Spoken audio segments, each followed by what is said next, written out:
समय की बात है। एक पेड़ पर बिल में एक सांप रहता था। वो मेंढक, बतख और पंछियों को खाता था।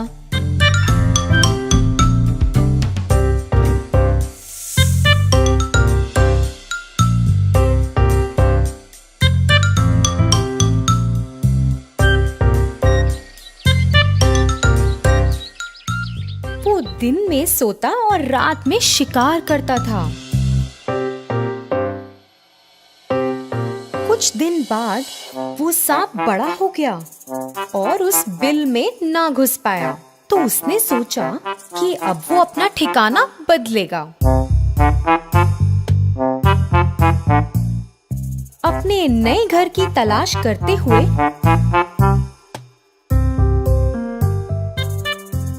उसे एक बरगद के पेड़ पर एक बड़ा सा बिल दिखा। उस पेड़ के नीचे चींटियों की पहाड़ी थी।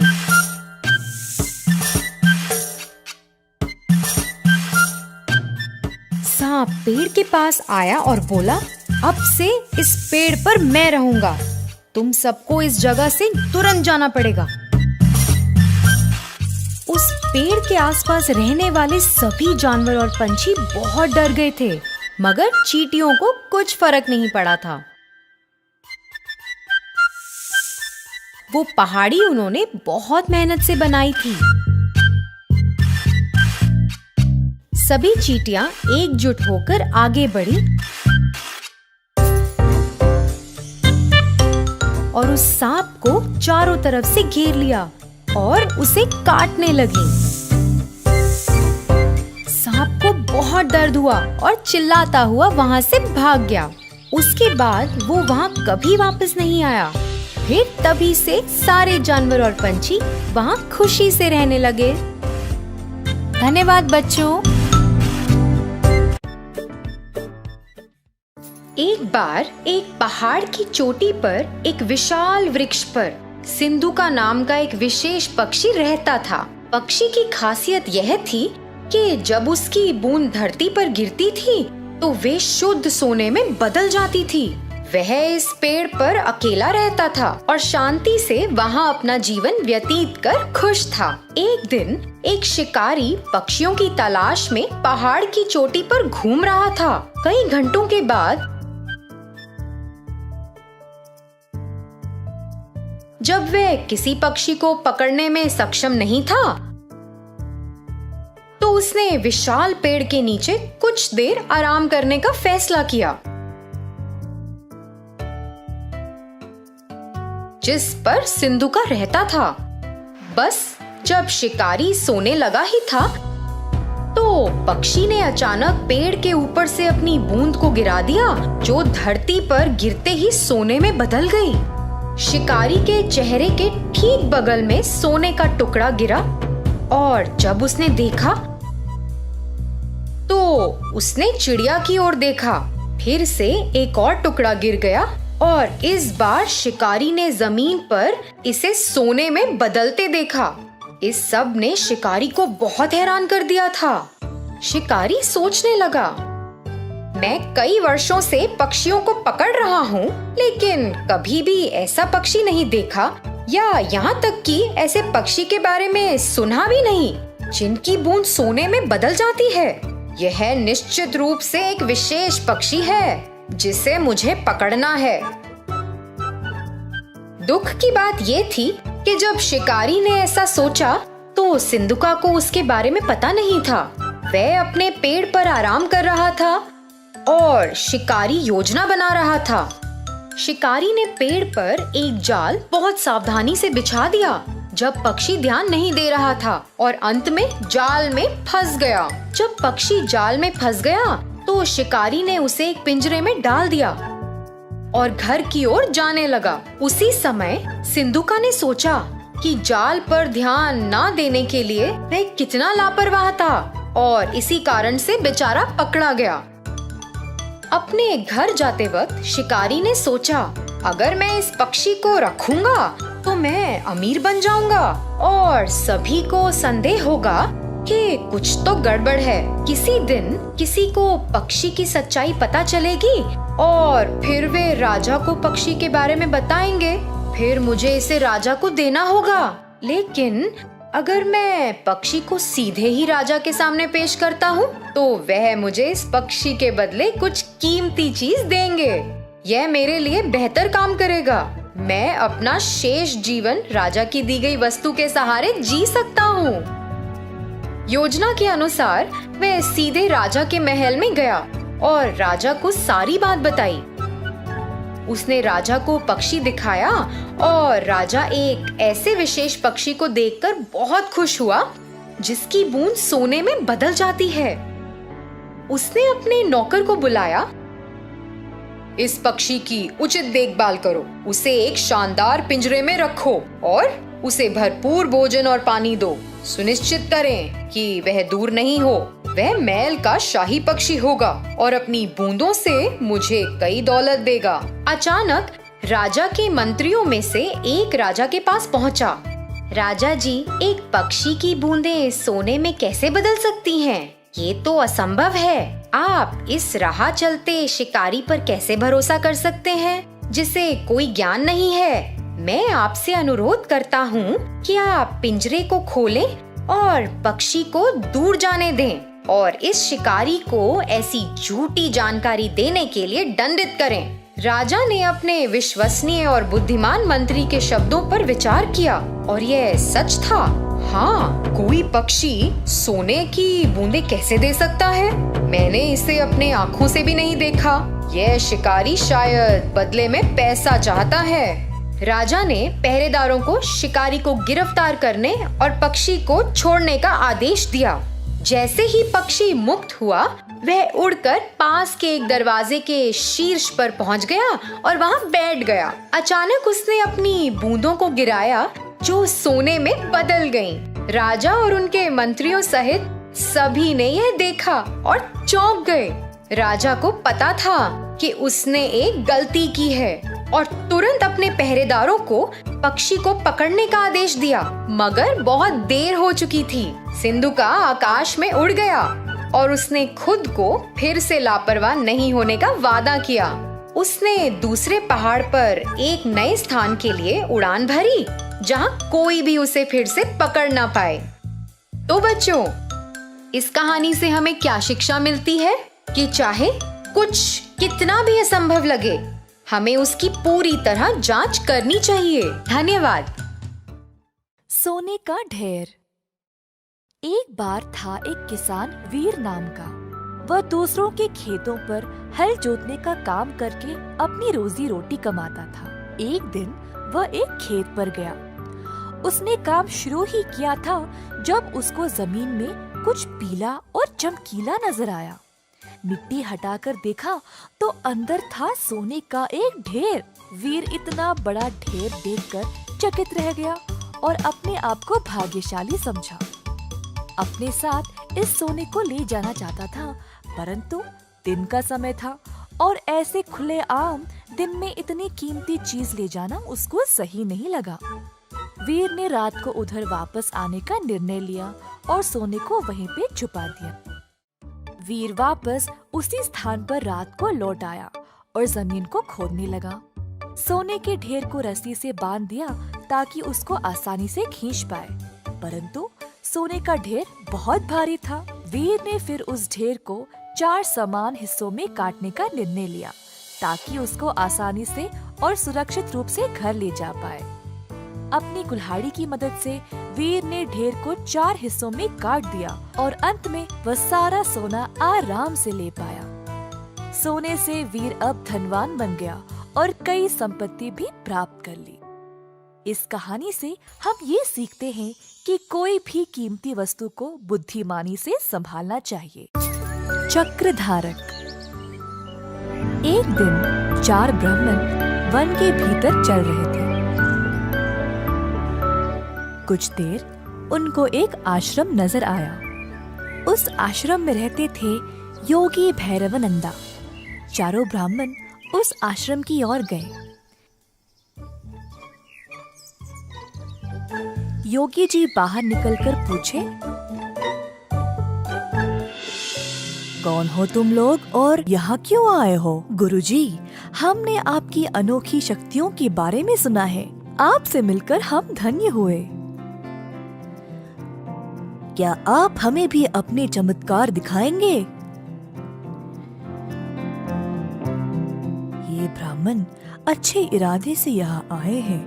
मुझे इनकी सहायता करनी चाहिए। योगी जी आश्रम के अंदर गए और 4 बेलचे लाकर ब्राह्मणों को सौंप दिया। ये बेलचे ले जाओ।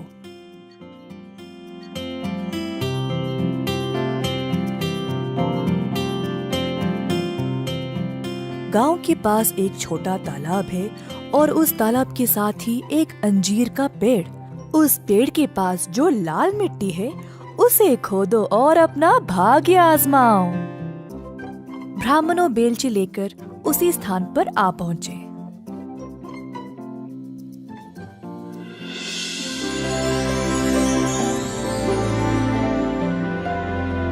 खोदते समय पहले वाले को एक तांबे की चट्टान मिली।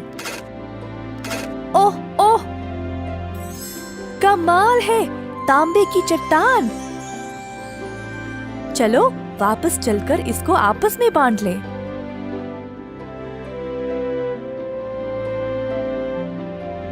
अरे नहीं, हमें सोना चाहिए और जब तक ना मिले खोदते रहेंगे। तुम चाहो तो वापस जा सकते हो।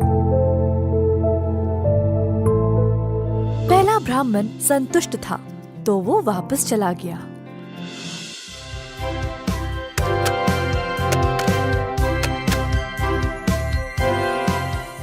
ओह ईश्वर, चांदी! मैं बहुत भाग्यशाली हूँ। चलो इसको आपस में बांट ले। शायद योगी जी इसी खजाने के बारे में बात कर रहे थे।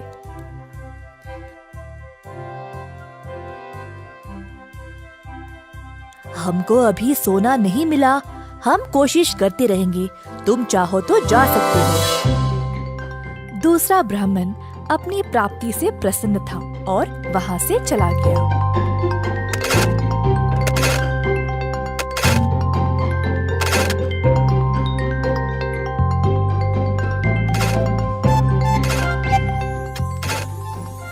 देखो, सोना मिल गया। चलो इसको भोरी में भर के ले जाएं। अरे ना ना, लगता है ये कोई विशेष जगह है। पहले तांबा, फिर चांदी, फिर सोना। अगर मैं और कोशिश करूं तो शायद मुझे हीरे मिल जाए। तुम जा सकते हो, मैं हीरे लेके ही वापस आऊंगा। इतने लालची भी मत बनो, अब अंत में कुछ नहीं मिलेगा। हमको इतना सब कुछ तो मिला है पहले ही। चलो चलते हैं।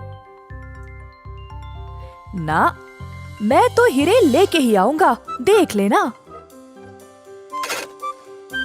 चौथा ब्राह्मण खोदता ही रहा, थक गया और देर भी हो चुकी थी, परंतु ब्राह्मण ने खोदना बंद नहीं किया।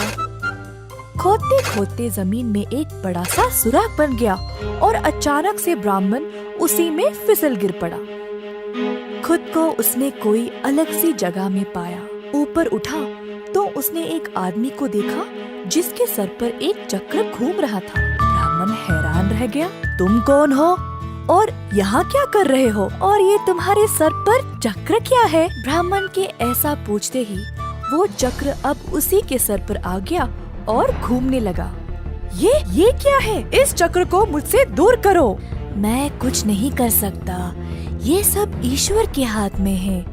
इधर लालची लोग गिरते हैं। अब तुमको इस खजाने की रक्षा करनी पड़ेगी। तुम्हें ना भूख होगी ना प्यास और ना ही तुम्हारी उम्र बढ़ेगी। मृत्यु से भी मुक्त रहोगे। पहले ये बताओ, मैं इस चक्र से मुक्त कैसे हो जाऊं? लालची लोग जब ज्यादा खोदने लगते हैं तो वे इधर गिर पड़ते हैं। कोई और तुम्हारी तरह इधर गिरेगा? अरे नहीं, इतनी बड़ी जिम्मेदारी, मैं इस चक्र का भार बर्दाश्त नहीं कर सकता। ये कब से तुम्हारे सिर पर था? नहीं पता। मैं कई वर्ष पहले यहाँ आया था जब महाराज राम का राज चल रहा था। मुझे तांबा, चांदी और सोना भी मिला, परंतु हीरो की लालच में मैं भी फिसल गिर पड़ा। बस मेरे पास बोलने के लिए और कुछ नहीं है।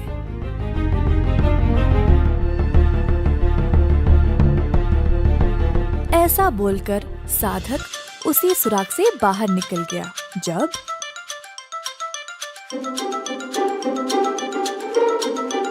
वो तो यही खोद रहा था, पता नहीं कहाँ रह गया।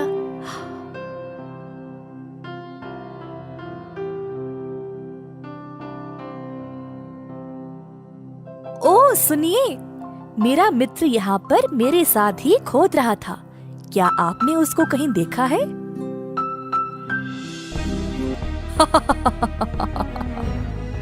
साधक हंसने लगा और तीसरे ब्राह्मण को सारी घटना सुनाई।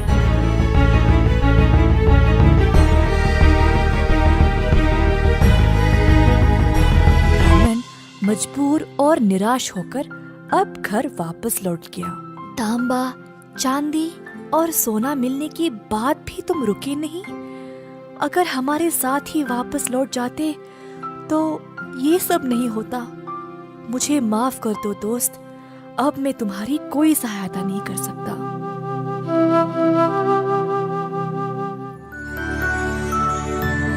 लालची दोस्त।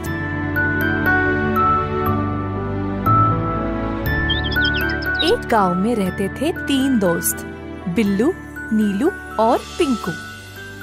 तीनों की दोस्ती बड़ी पक्की थी।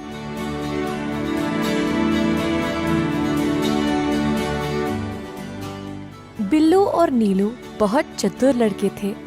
कोई भी काम 2-3 बार सोच समझकर करते थे। दूसरी ओर पिंकू थोड़ा लापरवाह था।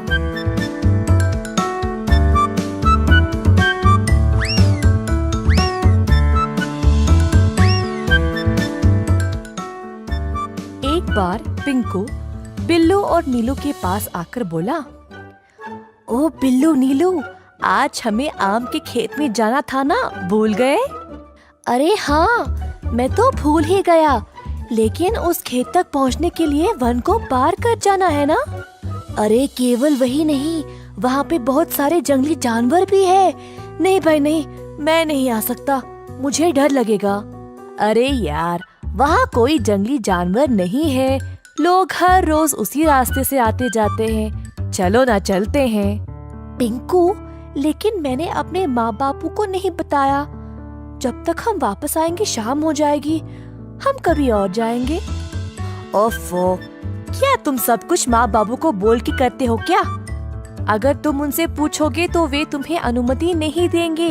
चलो हम जल्दी चलते हैं। ठीक है, परंतु अगर कुछ भी गड़बड़ हुआ तो हमें एक दूसरे की सहायता करनी पड़ेगी, किसी को भी पीछा नहीं छोड़ेंगे, ठीक है ना? अच्छा, ठीक है, अब चलो तो सही।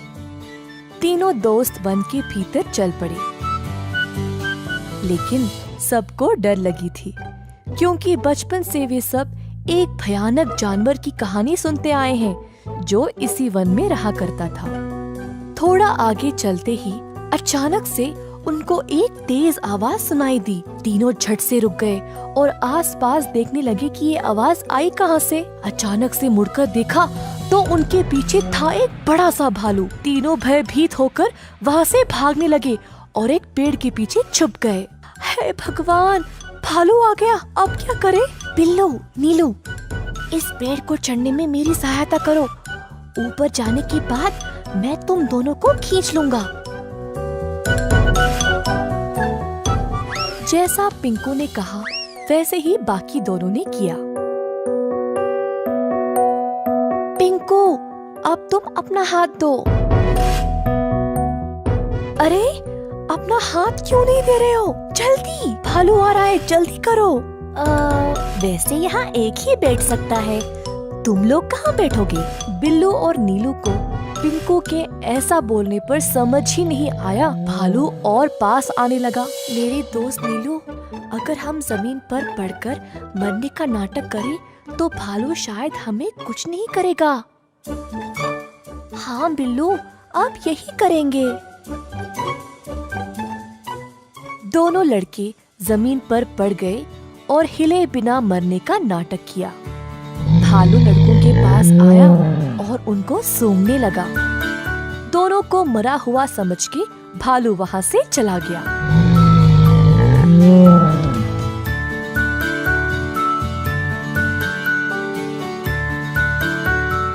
अरे वाह, तुम दोनों ने अच्छे से भालू से छुटकारा पा लिया। बड़े भाग्यशाली हो कि भालू ने तुम लोगों को खाया नहीं। हाँ, बाल बाल बच गए।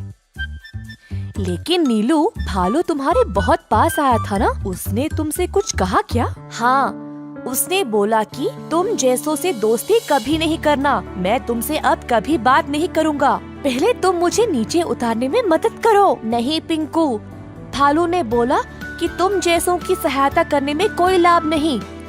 हाँ, तुम वहीं बैठना, अब हम गांव वापस जा रहे हैं। दोनों बहुत निराश और गुस्सा होकर वहाँ से चले गए। पिंकू अकेले पेड़ के ऊपर बैठकर बस उनको देखता रहा।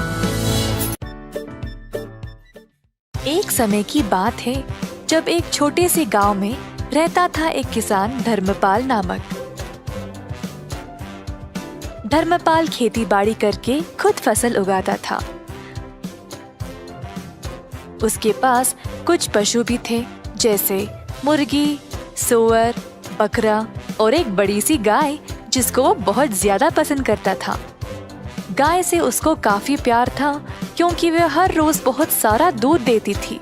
धर्मपाल की कमाई ज्यादातर गाय के दूध से ही मिलती थी, तो वो चाहता था कि गाय हमेशा स्वस्थ रहे। एक दिन जब धर्मपाल खेत में काम कर रहा था, उसका बेटा रोते हुए उसके पास आया। बापू, बापू, जल्दी आइए। क्या हुआ बेटा? गैया बीमार हो गई शायद, जमीन पर पड़ी है और अजीब आवाजें निकाल रही है, दूध भी नहीं दे रही है। किसान और उसका बेटा तुरंत घर की ओर गए तो देखा कि गैया बहुत कमजोर लग रही थी। जब दूध निकालने की कोशिश की तो दूध भी नहीं निकला। किसान बहुत ही परेशान हो गया। अगर यह दूध नहीं देगी तो मैं क्या करूँगा? बिना दूध के ये तो बेकार है मेरे लिए। हर बार इसके लिए दवाई और देख रेख करने का समय नहीं है मेरे पास। कुछ न कुछ करके इससे छुटकारा ही पाना पड़ेगा। किसान को लगा कि अब गाय ठीक नहीं हो पाएगी, तो उसको खड़ा करके वन की ओर चलाते गया। गाय ने बहुत दूध दिया और अब वह उसके लिए बेकार हो चुकी थी। जंगल के भीतर पहुंचने के बाद किसान ने गाय को खुला छोड़ दिया और वहां से चला गया। बेचारी गैया अकेले और असहाय खड़ी रही। थोड़ी देर बाद गाय जंगल से डरने लगी और वहां से निकलने का रास्ता ढूंढने लगी। अपनी हिम्मत जुटाकर चलने लगी। बहुत देर बाद आखिरकार वह खुली जगह पर पहुंच गई, पर उसको पता ही नहीं था कि वह कहाँ आ गई। अचानक से उसने एक छोटा सा घर देखा और जल्दी उसकी ओर चलने लगी। घर तक पहुंचते ही वह थकावट से बेहोश गिर पड़ी दरवाजे के पास। यह एक गरीब आदमी मधु का घर था। सुबह सवेरे मधु बाहर आया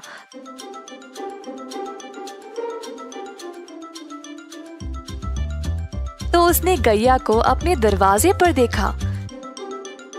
गैया बहुत बीमार लग रही थी और मधु को उसकी यह हालत देखकर बहुत दुख हुआ।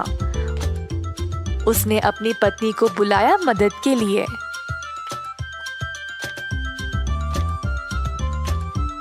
ओ सुनती हो, यह बेचारी गैया बहुत बीमार है, इसका ख्याल रखना पड़ेगा। मेरे पास थोड़ा सा घास और चावल है जो यह खा सकती है। मधु ने जो कुछ थोड़ा सा खाना था वो ले आया और गैया के सिर पर गीला कपड़ा रखा।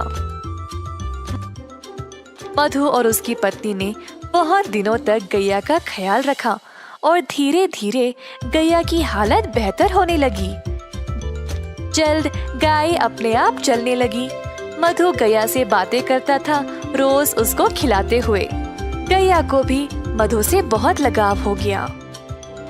एक दिन जब मधु घर के बाहर सफाई कर रहा था, गैया उसके सामने आ गई। अपना पैर जमीन पर पटका और मजबूती से खड़ी हो गई। पहले मधु को समझ नहीं आया, फिर उसको लगा कि शायद वो दूध देना चाहती है। मधु ने एक मटका लाया और गाय से दूध निकालने लगा। इतना सारा दूध देखकर मधु खुशी से झूम उठा। जल्दी वह अपनी पत्नी को दिखाया, देखो क्या हुआ आज, गौ माता ने दूध दिया है। हम इसको बेचकर अच्छा पैसा कमा सकते हैं। ये तो कमाल हो गया जी, प्रभु ने हमारी प्रार्थना सुन ली। ठीक है, आप जल्दी बाजार जाइए और इसको बेचकर पैसे ले आइए। आज रात हम घर पे दावत करेंगे। तो मधु गया बाजार और दूध बेचकर अच्छा पैसा कमाया।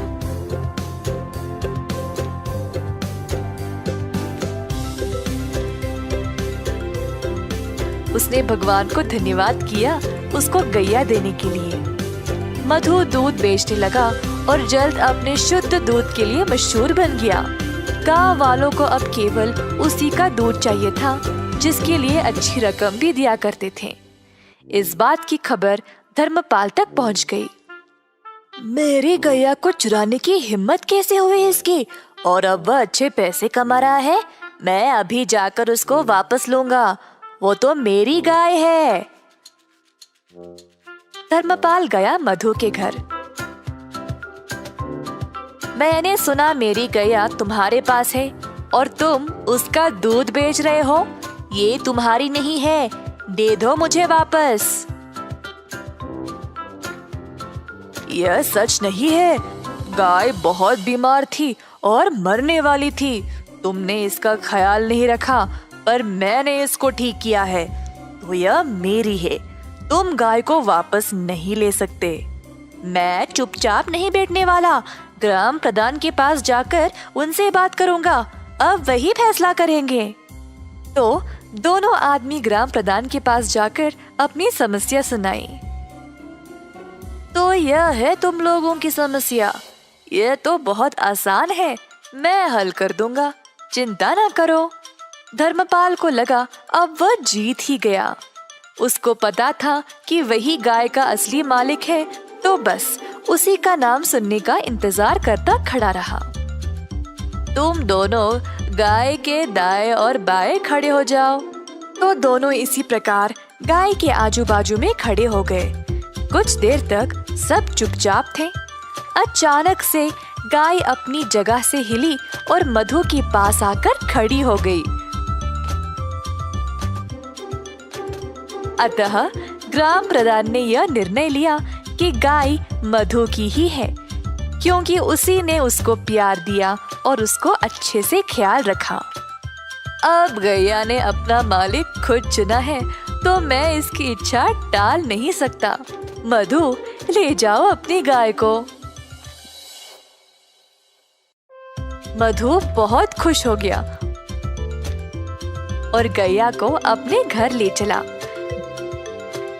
धर्मपाल निराश होकर पछताने लगा कि उसने गैया को पहले जाने ही क्यों दिया था।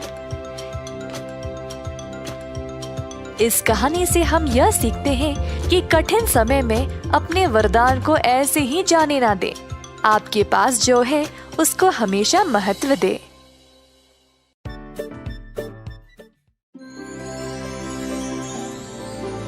एक बार एक पंडित और उसकी पत्नी गांव में रहते थे। वे एक छोटे से घर में एक नदी के किनारे रहते थे। वे बेहद गरीब थे और जीवन यापन करने के लिए बहुत संघर्ष करते थे। पंडित अपनी पत्नी को कई सुख भोग देकर खुश करना चाहता था। एक दिन पंडित झील के पास बैठा था, जबकि उसकी पत्नी रसोई में काम कर रही थी। पंडित शांतिपूर्ण दोपहर में कुछ प्रार्थनाएं कर रहा था। जब उसने अपनी आंखें खोली तो देखा कि झील पर एक सुंदर सुनहरा हंस उसकी ओर आ रहा है। हंस के पास कई चमकीले सुनहरे पंख थे जो बहुत सुंदर थे। हंस नदी के किनारे चला गया और पंडित का अभिवादन किया। हे पंडित, मैंने देखा है कि तुम और तुम्हारी पत्नी बहुत कठिन जीवन जीते हो। मैं आप जैसे अच्छे लोगों की मदद करना चाहता हूँ। तुम बहुत दयालु हो मेरे दोस्त। भगवान ने मेरी प्रार्थना सुन ली। तुम्हारे पंख कितने सुंदर हैं। क्या वे असली सोने से बने हैं? जी, ये असली सोने के हैं। मैं आपको एक एक करके अपने सुनहरे पंख देकर मदद करना चाहता हूँ और आप उन्हें बेच सकते हैं। इसके जरिए जुटाए गए पैसों से आप लोग आसानी से आराम से रह सकते हैं। यह बहुत अद्भुत है। कृपया हमारे नम्र घर में हमारे साथ आएं और रहें। मुझे यकीन है कि मेरी पत्नी तुमसे मिलना बहुत पसंद करेगी। पंडित हंस को घर ले गया और अपनी पत्नी को दिखाया। उसकी पत्नी हैरान थी और अपने जीवन में कुछ सुख भोग पाकर बहुत खुश थी। पत्नी ने तुरंत पूछा, क्या आप हमें अभी एक पंख दे सकते हैं ताकि हम इसे देख सकें और इसे धारण कर सकें? हंस ने एक पंख निकाला और उसे पंडित की पत्नी को दे दिया। फिर उसने उसे कहा कि वह एक बार में एक से अधिक ना ले, क्योंकि यह सही नहीं होगा। हंस पंडित और उसकी पत्नी के साथ रहने लगा।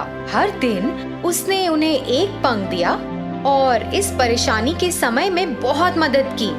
हंस चारों ओर उड़ता और उसे ऐसे देखना तो एक हंसी नजारा था। पंडित और उसकी पत्नी बहुत खुश थे और उन्होंने पैसे के लिए पंख बेचना शुरू कर दिया था। एक सुनहरे पंख ने उन्हें पर्याप्त पैसा दिया। पंडित अक्सर अपनी पत्नी को याद दिलाता था कि वे इस उपहार को पाकर बहुत भाग्यशाली हैं और उन्हें इसका दुरुपयोग कभी नहीं करना चाहिए। कई दिन बीत गए और एक दिन पंडित पंख बेचने के लिए बाजार गया। पत्नी घर में खाना बना रही थी जबकि स्वर्ण हंस कोने में सोया हुआ था। अचानक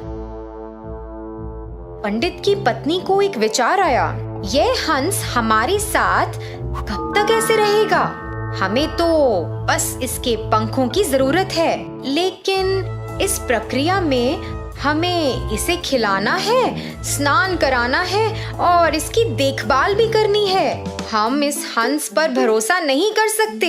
ये तो यहाँ से दूर जा भी सकता है और फिर कभी वापस नहीं आया तो हम फिर से गरीब हो जाएंगे। यदि मैं सभी पंख ले लूं तो क्या बुरा होगा? उसके सोते हुए मैं जल्दी से इसके सारे पंख निकाल लूंगी। हमें अपने जीवन में एक भी दिन काम नहीं करना पड़ेगा। हम पंखों को सुरक्षित रूप से संभाल कर रख सकते हैं और जब मन चाहे इस्तेमाल भी कर सकते हैं। पत्नी धीरे धीरे हंस के पास गई और उसे पकड़ लिया। हंस भयभीत हो गया। पत्नी पंख खींचने की कोशिश करने लगी और हंस खुद को मुक्त करने के लिए संघर्ष करने लगा। मुझे तुम्हारी हालत की परवाह नहीं है। मैं तुम्हारे सभी पंख मिलने तक का इंतजार नहीं कर सकती। अरे तुम ऐसा क्यों कर रही हो, मूर्ख औरत? मैं तुम्हारी और तुम्हारे परिवार की मदद करने की कोशिश कर रहा था। तुम एक लालची महिला हो और तुम जीवन के सुख भोग के लायक नहीं हो, क्योंकि तुम उनका दुरुपयोग करोगी। तुम्हारे पति तो तुम्हारे लिए सबसे अच्छा चाहते थे, लेकिन अब तुम अपना अवसर खो चुकी हो। मेरी इच्छा के अनुसार मैं तुमको स्वर्ण पंख देता रहा। अब मुझे लगता है कि तुम्हारी मदद करने की कोई आवश्यकता नहीं है। अब मेरे पंख तुम्हारे लिए बस एक पक्षी के पंख से ज्यादा कुछ भी नहीं है। मैं इस जगह से जा रहा हूँ और कभी वापस नहीं आऊंगा। हंस ने वहाँ से निकलने के लिए संघर्ष किया और फिर उसने पंडित की पत्नी को जोर से चोंच मारा और खिड़की से बाहर उड़ गया। पंडित बस घर में घुसा ही था जब उसने हंस को उड़ते देखा। तुमने हंस के साथ क्या किया? जी, मुझे इसके सारे पंख चाहिए थे और यह मुझे लेने नहीं दे रहा था। मैंने तुम्हें उन्हें नहीं लेने के लिए कितनी बार कहा था। तुमने सब कुछ बर्बाद कर दिया है और अब हम बाकी के जीवन जीने के लिए फिर से गरीब होंगे। तो बच्चों, इस कहानी से हमें क्या सीख मिली? अतिरिक्त लालच से कुछ भी हासिल नहीं होता। धन्यवाद। एक छोटे से शहर में रघु नामक एक बड़ा व्यापारी रहता था। वह एक दयालु इंसान था। बहुत सारे लोग उसके घर आते जाते थे और सभी को उसकी मेहमानदारी पसंद थी।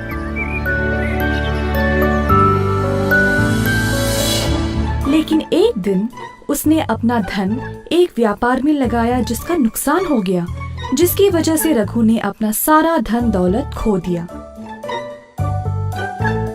उस दिन से कोई उसके पास नहीं जाता था। रघु को बहुत अकेला लगने लगा।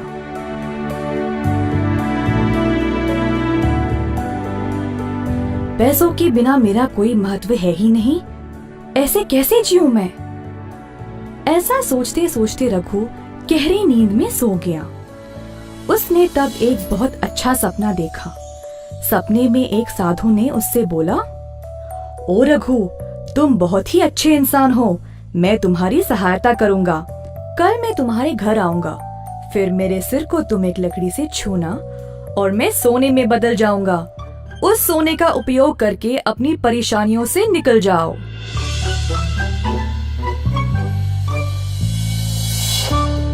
अगली सुबह जब रघु जाग गया तो उसे वो सपना याद रहा।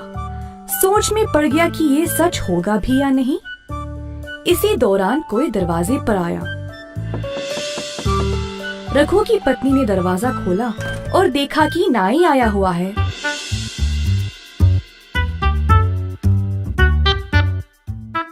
नाई अपने काम पे लग गया और रघु निराश होकर बैठा रहा।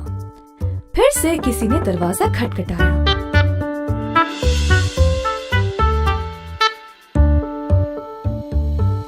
इस बार सच में एक साधु बाहर खड़ा था। रघु साधु को देखकर आश्चर्य रह गया।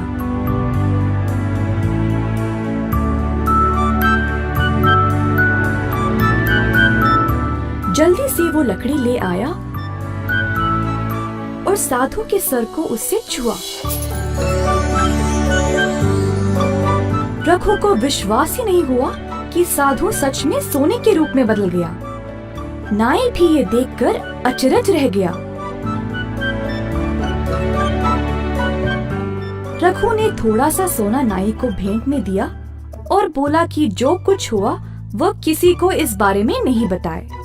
नाई इस बात से सहमत होकर वहाँ से खुशी खुशी सोना लेकर चला गया। कुछ देर बाद वह सोचने लगा, अच्छा तो इन साधुओं के सिर पर लकड़ी से मारने से ये सोने में बदल जाते हैं। अगले दिन ये लालची नाई एक मंदिर गया और सभी भिक्षुओं को अपने घर भोजन पे बुलाया।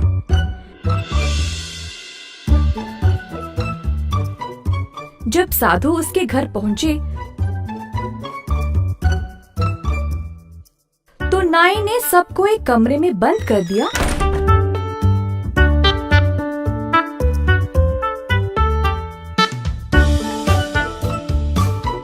और लकड़ी से सबके सिर पर मारने लगा। बेचारे भिक्षुओं को बहुत जोर की चोट लगी।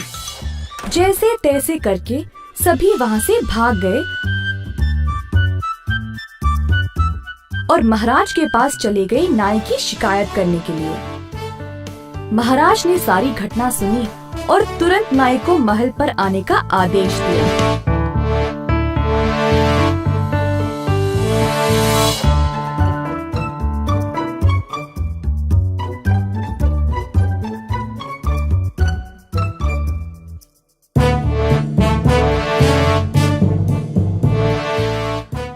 इन भिक्षुओं को क्यों मारा? पूछा महाराज ने। जो कुछ नाई ने रघु के घर पर देखा उसने सब कुछ बताया। फिर महाराज ने रघु को भी उधर बुलाया और उससे भी यही सवाल किया। प्रणाम महाराज। जी हाँ, ये सच है कि वो साधु सोने में बदल गया, परंतु मैंने उसके सिर पर मारा नहीं। लगता है इस नाई को पूरी कहानी पता ही नहीं। रघु ने महाराज को सब कुछ बताया और उसके वो सपने के बारे में भी। आखिरकार महाराज को सब समझ आ गया और उस लालची नाई को उसके कर्मों के लिए बंदी बना लिया।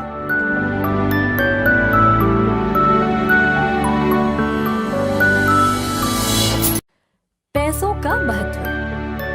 एक बार थे दो चूहे। चूहों के माँ बाप ने दोनों को बहुत लाड प्यार से बड़ा किया, पर इतना लाड की वजह से वे आलसी और लापरवाह बन गए। माँ बाप की लाख कोशिश के बाद भी दोनों के बर्ताव में कोई बदलावट आई ही नहीं। एक दिन पापा चूहे ने दोनों बच्चों को बुलाया और कहा, मुझे नहीं लगता कि तुम दोनों इस परिवार का ख्याल रख पाओगे। तुम दोनों में कोई प्रगति दिखाई नहीं दे रही है। दोनों चूहों को पापा के ऐसे कहने पर बुरा लगा। पापा, अपने आप को साबित करने के लिए हमें एक मौका दीजिए। ठीक है, तुम्हें एक मौका मिलेगा, पर मुझे बदलावट नजर आनी चाहिए। साबित करो मुझे कि तुम दोनों भी कमा सकते हो और जिम्मेदार बन सकते हो। चूहों ने पापा की बात मानी और फिर अपने रास्ते चल पड़े। अगले दिन दोनों चूहे नौकरी की खोज में घर से निकले। बहुत कोशिश करने के बाद भी उन्हें कोई ढंग की नौकरी मिली ही नहीं। अंत में उनको मजदूरी का काम मिला, जिसमें उनको सामान की बोरियां उठाना पड़ेगा।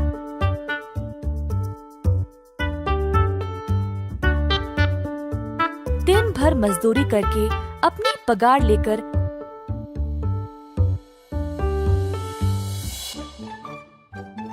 घर आके गर्व से अपने पापा के हाथ में दे दिया। पापा चूहा पैसे लिया और घर के पीछे वाले नदी में फेंक दिया।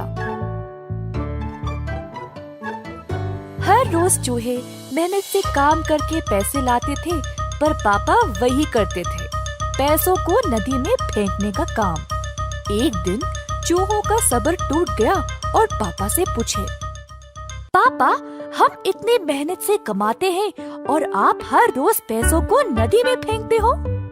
हाँ, आप ऐसे क्यों करते हो? मुझे पता है कैसा लगता है जब हर रोज की मेहनत की कमाई ऐसे रद्दी होती है। अगर तुम दोनों सबसे पहले पैसों का महत्व जानोगे, तब ही खुद पे खुद जिम्मेदार बन जाओगे। दोनों चूहों ने उस दिन अपना सबक सीखा। जो भी काम हो उसको ध्यान से और सोच समझकर करना चाहिए। उस दिन से चूहों ने अपने परिवार का ध्यान रखा और सबको खुश रखने की कोशिश की। एक व्यापारी का था एक जिद्दी और अधार्मिक बेटा बिल्लू।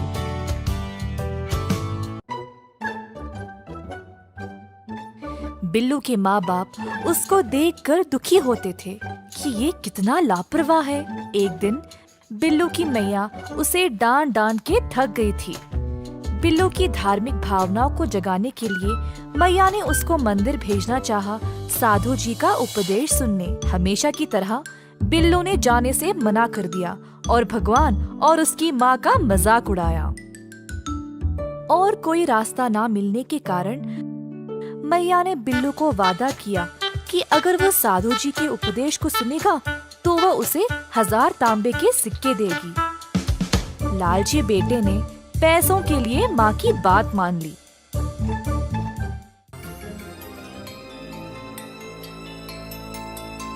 प्रवचन के दौरान बिल्लू मंदिर में बैठा रहा। वह प्रवचन के खत्म होने का इंतजार कर नहीं पाया ताकि वह घर जाकर 1000 तांबे के सिक्के ले ले। साधु जी की शिक्षा सुनने के बजाय बिल्लू आराम से सो गया। अगली सुबह बिल्लू घर वापस आया और अपनी मैया से वो 1000 सिक्के ले लिए। उसने अपनी माँ को बोला कि वह व्यापार करने अब विदेश जाएगा।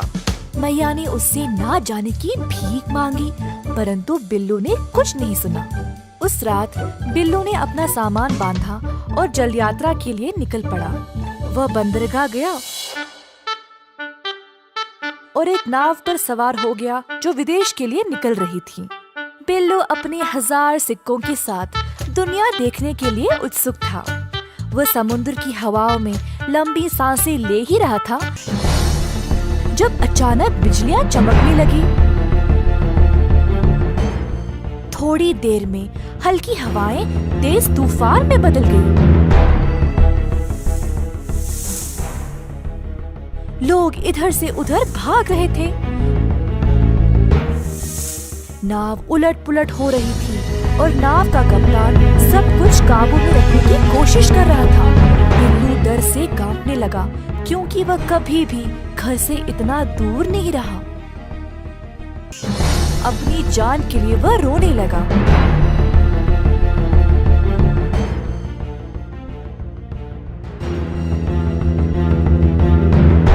आखिरकार एक लंबी भयानक रात के बाद तूफान गुजर गया, पर नाव बर्बाद हो चुका था। जैसे तैसे करके बिल्लू समुद्र तट तक तैरते हुए आ गया। खुद को रेत पर घसीटते हुए खांसने लगा। जब उसने अपने चारों ओर देखा तो उसे एहसास हुआ कि वह एक द्वीप पर था। उसे अपने इर्द गिर्द एक भी मनुष्य नजर नहीं आया। बिल्लू गला फाड़कर आंसू बहाने लगा। अगर अपनी मैया की बात मानी होती तो आज वह इस परिस्थिति में फंसा नहीं होता। बिल्लू को अपनी अवज्ञा और लालच का भारी रकम देना पड़ा। बाकी चीजों के साथ साथ अपने 1000 तांबे के सिक्कों को भी खो डाला। किसान और लालची बेटा।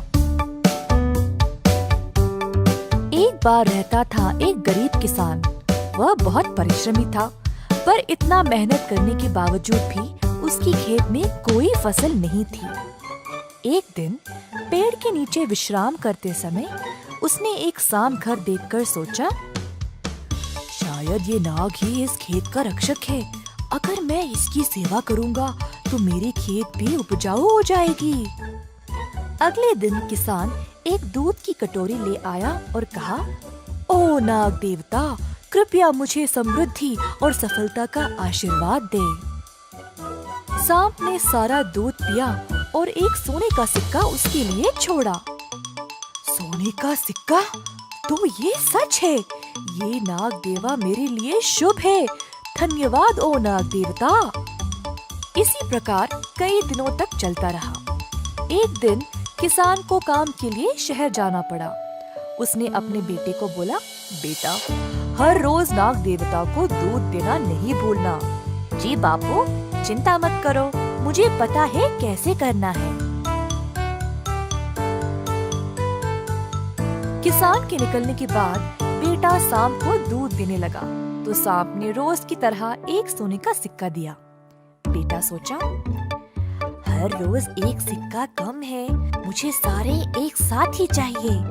कल मैं सांप को मार के सारे सिक्के निकालूंगा। अगले दिन दूध देते समय किसान के बेटे ने सांप को लकड़ी से मारने की कोशिश की। सांप तो बच निकला, परंतु उसने लड़के को डस लिया। जब किसान वापस आया तो उसे इस घटना का पता चला और वह दुखी हो गया। किसान के बेटे को उसकी लालच की सजा मिल गई। एक समय की बात है, एक गांव में 4 पंडित रहते थे। चारों बचपन से ही दोस्त थे। किताबें पढ़ के उन्होंने खूब ज्ञान प्राप्त भी कर लिया था। मगर उन चारों में एक पंडित था जिसे कभी भी किताबों का शौक ना था। भाइयों, मुझे लगता है हमें अपने इस ज्ञान का सही उपयोग करना चाहिए। हमें शहर जाना चाहिए जिससे हम पैसा कमा सकें। हाँ, ये बहुत अच्छा सुझाव है, पर हमें हमारे साथ विट्ठल को लेकर नहीं जाना चाहिए। अगर वो हमारे साथ आया तो हमें कोई लाभ नहीं होगा। हाँ, एकदम सही बात बोले हो। अरे, तुम ऐसे कैसे सोच सकते हो? हम शुरू से ही साथ में रहे हैं। एक थोड़ा हिस्सा तो हम उसे दे ही सकते हैं। हाँ, ठीक है।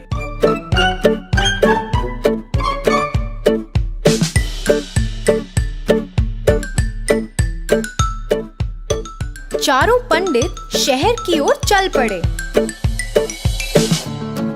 चारों चल ही रहे थे कि एक मक्खी दूसरे पंडित के आसपास मंडरा रही थी। पंडित उससे बहुत तंग हो रहा था। हटाने पर भी वो कहीं नहीं गई। उसे मारने के लिए पंडित मक्खी के पीछे भागा। अरे, तुम उसके पीछे क्यों भाग रहे हो? हम वैसे भी इतना बोझ उठाकर चल ही रहे हैं। क्यों ना मैं इस मक्खी को एक गधे में बदल दूं?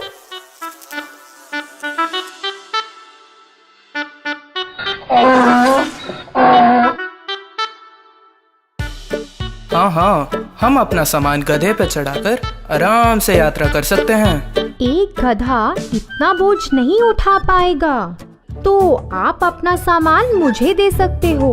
अगर तुम इतना बोझ उठाओगे तो सब लोग हमारे बारे में क्या सोचेंगे? नहीं नहीं, ये सही बात नहीं है।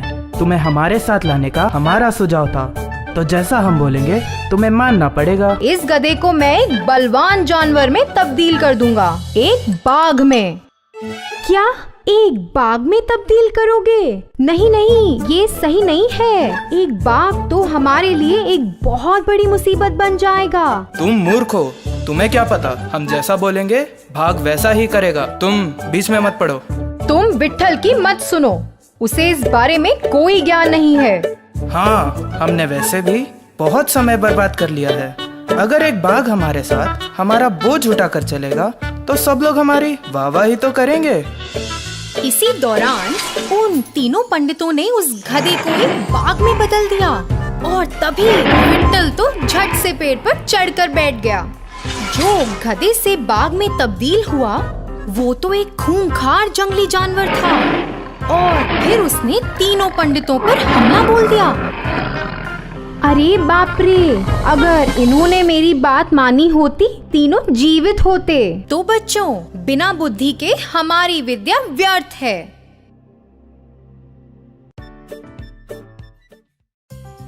एक जमाने में एक शहर में रहते थे एक डॉक्टर। वे एक अति उत्तम और दयालु डॉक्टर थे और अपने काम में भी बहुत अच्छे थे। सारे गांव वाले उन्हें बहुत पसंद करते थे और लोगों की मदद करने के लिए हर कोई उन्हें बहुत सम्मान भी करता था। एक बार देर रात को बाहर बहुत तेज बारिश हो रही थी और डॉक्टर के दरवाजे पर किसी ने दस्तक दी। जब डॉक्टर ने दरवाजा खोला, उन्होंने देखा एक आदमी पूरी तरह भीगा हुआ था और कांप रहा था। श्रीमान, आप कौन हैं? इतनी बारिश में बाहर क्या कर रहे हैं? कृपया मेरी मदद करें। मेरा घर यहाँ से बहुत दूर है और मैं बहुत बीमार महसूस कर रहा हूँ। मैं बहुत कमजोर हो गया हूँ। मुझे नहीं लगता कि मैं घर पहुँच पाऊंगा। कृपया मुझे आज रात यहीं रहने दें और मेरा इलाज करें। अंदर आ जाइए, आप आज रात यहाँ विश्राम कर सकते हैं। वो आदमी बहुत आभारी होकर अंदर आ गया, जबकि डॉक्टर ने उसकी सर्दी और फ्लू दूर करने के लिए उसे कुछ दवाई दी। दूसरे दिन सुबह उस आदमी ने डॉक्टर से कहा कि वो गांव का एक सोनार है और उसे अगर किसी भी तरह की मदद चाहिए तो वो उसके पास आ सकता है। सोनार ने डॉक्टर का शुक्रिया अदा किया और वहां से चला गया। कुछ दिन बीत गए। डॉक्टर अपनी दवाएं बनाने के लिए कुछ आयुर्वेदिक जड़ों और फूलों की खोज में जंगल गए थे। रास्ते में उन्हें बहुत प्यास लगी और वो एक कुएं के पास थोड़ा पानी पीने के लिए रुके। पानी पीते वक्त उन्होंने मदद की पुकार में कुछ आवाजें सुनी। जब उन्होंने थोड़ी दूर देखा तो एक विशाल पेड़ जमीन पर गिर गया था। ऐसा लगा कि उस पेड़ के पास से मदद के लिए आवाज आ रही थी, इसलिए वे उस पेड़ की ओर भागे। पेड़ के नीचे एक बाघ और सांप सभी शाखाओं और पत्तों के बीच फंस गए थे। कृपया करके मुझे बचा लो, मेरा पैर इस पेड़ के नीचे फंस गया है और मैं बाहर नहीं निकल पा रहा। कृपया मेरी भी मदद करें, मैं सभी शाखाओं में फंस गया हूँ और अपना रास्ता नहीं बना पा रहा हूँ।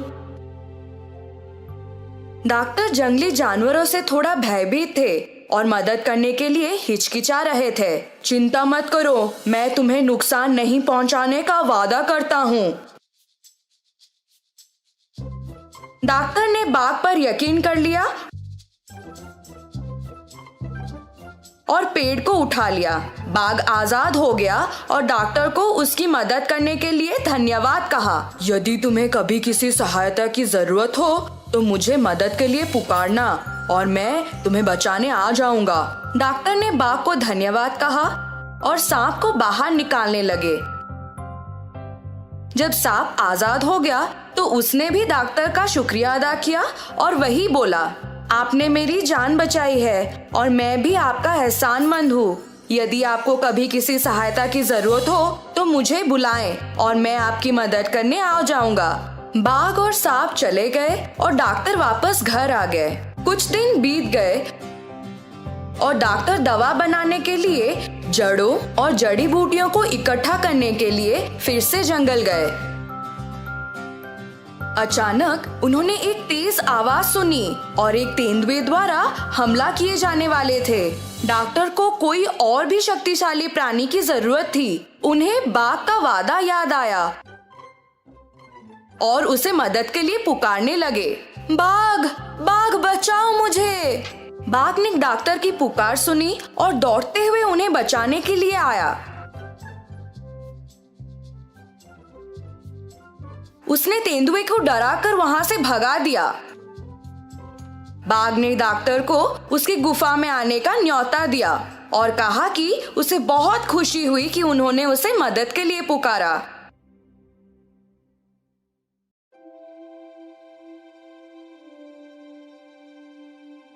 उसने डॉक्टर को कुछ सोना भी दिया जो उसे जंगल में मिला था और उसके साथ व्यापार करने के लिए कहा।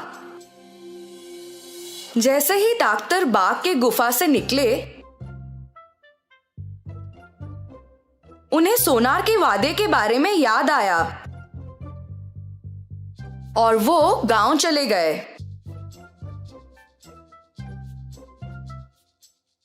उन्होंने वो सोना उस सोनार को दिया और कहा कि बाघ ने उन्हें दिया है। उन्होंने सोनार से पूछा कि क्या वो सोने के बदले में उन्हें पैसे दे सकता है।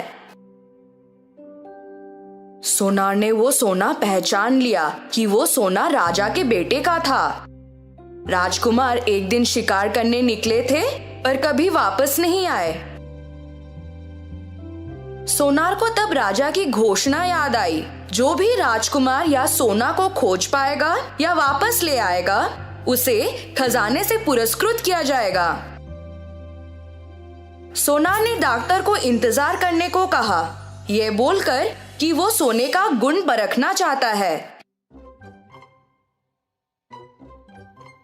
उसी दौरान वो दुष्ट सोनार अपने घर के पीछे वाले रास्ते से निकल गया और राजा के पास गया उन्हें वो सोना दिखाने के लिए। उसने राजा को बोला कि एक आदमी के पास ये सोना था और शायद उसी ने राजकुमार को मारा होगा। राजा को बहुत गुस्सा आ गया और उन्होंने तुरंत डॉक्टर को सजा दी। जैसे ही डॉक्टर को जेल में डाला गया, वे चिल्लाने लगे, मुझसे कोई भूल नहीं हुई है। वो सोना मुझे मेरे दोस्त बाघ ने दिया था। सोना झूठ बोल रहा है। कृपया मुझे यहाँ से जाने दो।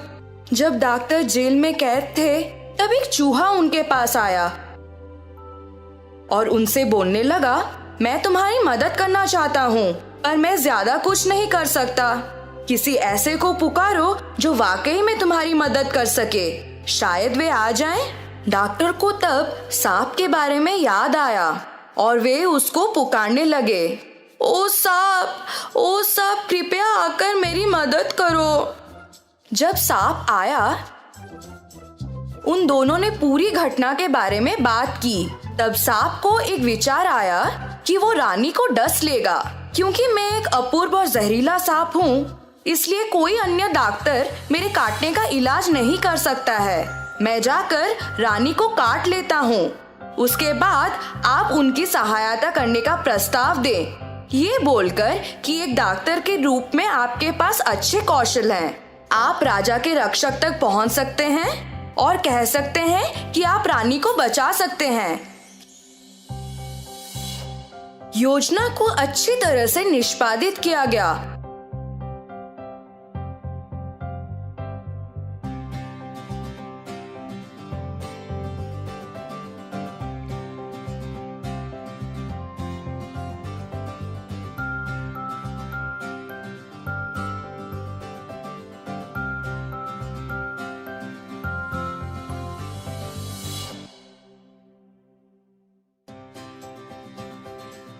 और राजा डॉक्टर से बहुत खुश हो गया। उन्होंने डॉक्टर से कहा कि उन्हें जो भी प्रसन्न हो वो उसकी मांग करें। किंतु डॉक्टर ने कहा, मुझे कुछ नहीं चाहिए। उस सोनार ने आपसे झूठ बोला। मुझे वो सोना मेरे बाग दोस्त ने दिया था। कृपया करके आप उस सोनार को सजा दें। राजा को बहुत गुस्सा आ गया और उन्होंने डॉक्टर को छोड़ दिया। किंतु उस सोनार को बंदी बना लिया। तो बच्चों, हमने क्या सीखा? हमेशा हर एक वादे या इंसान पर भरोसा नहीं करना चाहिए। चूहे की शादी। एक बार गंगा के तट के किनारे था एक सुंदर सा आश्रम जहाँ पर कुछ तपस्वी रहते थे शांति से, और गुरु यज्ञ के कुछ चेले जो हमेशा ध्यान करने में मग्न रहते थे। गुरु यज्ञ आत्मा अनुशासन का पालन किया करते थे। एक दिन जब गुरुजी स्नान कर रहे थे, तब एक चील अपने पंजे में एक चूहे को लिए उधर से उड़ रहा था। अचानक से चूहा चील के पकड़ से छूट गया और सीधा गुरुजी के हाथों में गिर पड़ा। जब गुरुजी ने देखा कि वो चील अभी भी उधर ही उड़ रहा था, तो उन्हें लगा कि इस चूहे को अकेला छोड़ना सही नहीं होगा। चूहे को एक बरगद के पेड़ के पास रखा और अपना स्नान पूर्ण किया। अपनी शक्तियों का इस्तेमाल करके उन्होंने उस चूहे को एक छोटी सी लड़की में बदल डाला और आश्रम ले गए। उन्होंने अपनी धर्मपत्नी से कहा, मेरी प्रिय, इस बच्ची को एक प्रदान मानकर स्वीकार करो, क्योंकि हमारे पास खुद की संतान नहीं है।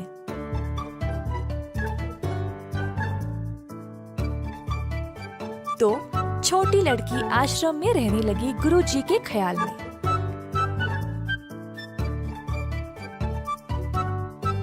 उसने बहुत ज्ञान पाया और दुनिया के बारे में भी बहुत कुछ सीखा। दोनों गुरुजी और उनकी पत्नी को अपनी अनोखी पुत्री पर गर्व था। एक दिन गुरुजी ने ध्यान दिया कि अब उनकी बेटी विवाह के लायक हो चुकी थी। अब क्योंकि वह खुद अनोखी थी, उनको लगा कि उसके लिए कोई अनोखा सहभागी चुनना चाहिए। अगली सुबह अपनी शक्तियों का उपयोग करके गुरुजी ने सूर्य भगवान को बुलाया और कहा, कृपया मेरी पुत्री से विवाह करें। अगर इसकी मर्जी है तो मेरी इच्छा है कि आप इसकी सहभागी बने। परंतु बेटी ने बोला, पिताजी, सूर्य भगवान तो पूरी दुनिया को रोशन करते हैं, पर वे बर्दाश्त के बाहर गर्म हैं और आग जैसे हैं। मुझे इनसे विवाह नहीं करनी। कृपया आप कोई और ढूंढे। गुरुजी सोचने लगे, सूर्य भगवान से भी अच्छे कौन है? सूर्य भगवान ने सलाह दी, गुरुजी, आप बादल राजा से बात कर सकते हैं। वह मुझसे भी महान है, क्योंकि वह मुझे और मेरी रोशनी को छुपा सकते हैं।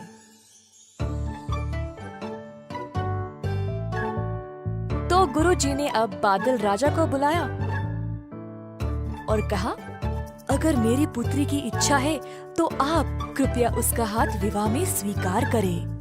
परंतु बेटी ने फिर से कहा, पिताजी, बादल राजा बहुत ही अंधेरे, गीले और ठंडे हैं। मुझे इनसे शादी नहीं करनी। कृपया किसी और को ढूंढे। गुरुजी सोचने लगे, अब बादलों के राजा से भी महान कौन है? बादल राजा ने सलाह दी, गुरुजी, आप वायु राजा से बात करें। वे मुझसे भी महान हैं, क्योंकि वे मुझे उड़ा सकते हैं।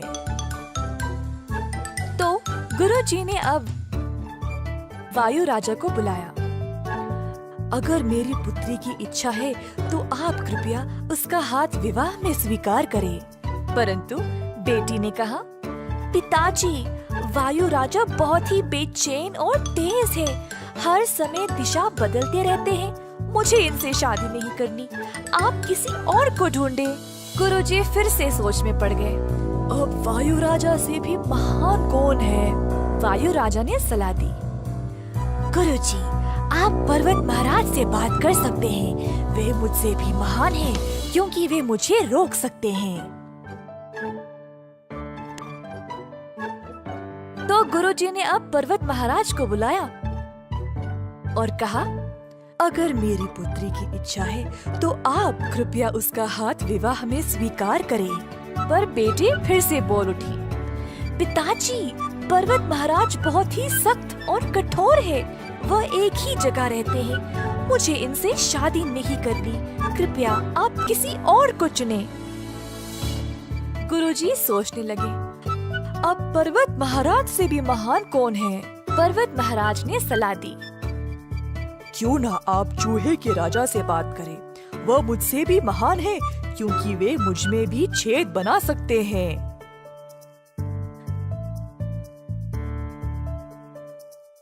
तो अब गुरुजी ने चूहा राजा को बुलाया और कहा, अगर मेरी पुत्री की इच्छा है तो आप कृपया उसका हाथ विवाह में स्वीकार करें। जब बेटी चूहे राजा से मिली तो वह बहुत प्रसन्न हो गई और शर्माते हुए अपनी रजामंदी दे दी। अब अंत में गुरुजी अपनी शक्तियों का उपयोग करके अपनी बेटी को वापस एक सुंदर चूही में बदल डाला, ताकि वह अपने विवाहिक कर्तव्यों को निभा सके। अंततः गुरुजी की बेटी का विवाह हो गया। किसी ने सही कहा था, जो जन्मजात है वह कभी नहीं बदल सकता। कई साल पहले द्वैता नामक एक वन में रहती थी एक चालाक लोमड़ी।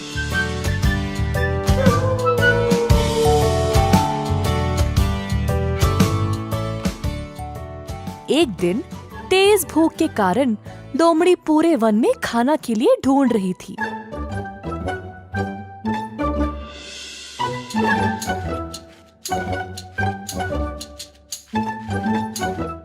अंत में उसको एक मरी हुई जंगली भैंस मिली।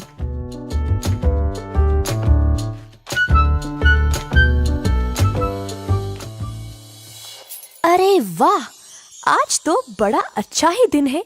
मैं इस भैंस को 10 दिन तक मजे से खा सकती हूँ। परंतु इसकी चमड़ी तो बहुत मोटी है, मैं उसको चीर नहीं पाऊंगी। अब क्या करूं? उसी समय उस रास्ते से एक शेर गुजर रहा था। शेर को देखते ही लोमड़ी बोली, मेरे प्रभु, आप सही समय पर आए हैं। आइए, हम दोनों इस जंगली भैंस का मांस साथ साथ खाएंगे। क्या तुम्हारा दिमाग खराब है? तुम्हें पता नहीं तुम किससे बात कर रही हो? मैं इस जंगल का राजा हूँ और मैं केवल खुद से किया गया शिकार का मांस खाता हूँ। तुम्हें इतना भी नहीं पता? ऐसा कहकर शेर वहाँ से चला गया। कुछ समय बाद वहाँ एक बाघ आया। लोमड़ी सोचने लगी, ओफो, अगर ये बाघ इधर आया तो सब कुछ खा जाएगा और मेरे लिए कुछ नहीं बचेगा। कुछ भी करके इसको यहाँ से भगाना पड़ेगा।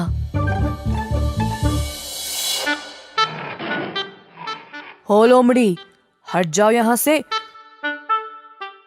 मुझे पता चला कि इधर एक जंगली भैंस है। चलो अब यहाँ से जाओ, ये भैंस अब मेरा है। जी, जैसा आप कहें। आपने सही सुना, परंतु इस भैंस को शेर जी ने मारा है और मुझे यहाँ रखवाली के लिए ठहरने को बोला। वे किसी भी समय वापस आते होंगे, तो मैं यहाँ से चली जाऊं? क्या ये भैंस शेर जी का शिकार है? उनका शिकार खाने से बेहतर है मैं भूखा ही रहूं। ऐसा कहकर बाघ भी वहाँ से चला गया। कुछ देर बाद वहाँ एक चीता आया। लोमड़ी जी, क्या आपने इस भैंस को मारा है? मुझे बहुत भूख लगी है मेरे दोस्त, थोड़ा मांस मैं भी खा लूं। मैं तुम्हारी भूख समझ सकती हूँ दोस्त, परंतु ये भैंस शेर जी का शिकार है और मैं यहाँ केवल एक रखवाली हूँ। वह किसी भी समय वापस आते होंगे। एक काम करती हूँ, तुम मांस खाना शुरू करो। शेर जी जब पास आएंगे तब मैं जोर से चिल्लाऊंगी, तुम उसी समय भाग जाना। धन्यवाद मेरी दोस्त, इस जंगल में तुम जैसों की हमें बहुत आवश्यकता है। चीता भैंस की चमड़ी को चीरने लगा। उसी समय लोमड़ी चिल्लाने लगी, भागो मेरे दोस्त भागो, शेर आ रहा है। ये सुनकर चीता वहां से तुरंत भाग गया। अब आराम से लोमड़ी ने पेट भर के अकेले अकेले मांस के मजे लिए।